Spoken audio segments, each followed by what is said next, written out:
going closer to home for us fans here in the UK, I mean, that WrestleMania 3 would mark the last time that the British Bulldogs would ever appear as a team on the granddaddy of them all. I mean, obviously, Tom Billington just about managed to make his way through that six-man match in considerable pain. Yes.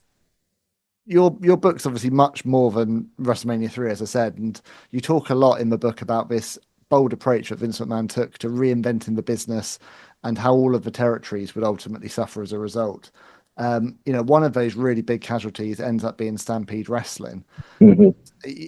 You give a very respectful amount of pages to Stu Hart and the legacy of Stampede in the book. I mean, which it deserves. Yeah, absolutely. I mean, it's incredible, isn't it, to see the Hart Foundation and the British Bulldogs competing in front of such a huge crowd when you consider just a handful of years previously, they were literally the very foundation of Stampede. The core of Stampede Wrestling, and they're all related to each other. Like at the time, so the British Bulldog is married to Bret's sister. Mm-hmm. And Jim the Anvil Neidhart is married to Bret's other sister. And then Davey, then Dynamite Kid is married to the sister of Bret Hart's wife at the time. So they're all part of the same. I remember thinking to myself, like, what's Canadian Thanksgiving like in that household? Big, very, very big. Big, yeah.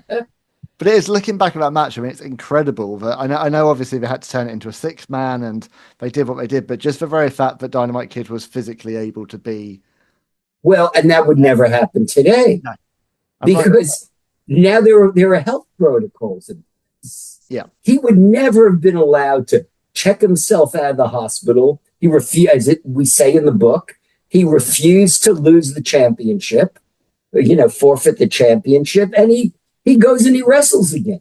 Much like when Tim Mr. Wrestling Woods was in the same plane crash as Ric Flair, and rumors spread that, a babyface was traveling with the heels, and he checked himself out of the hospital and got squashed in like 30 seconds by superstar Billy Graham just to dispel the rumors. Wow.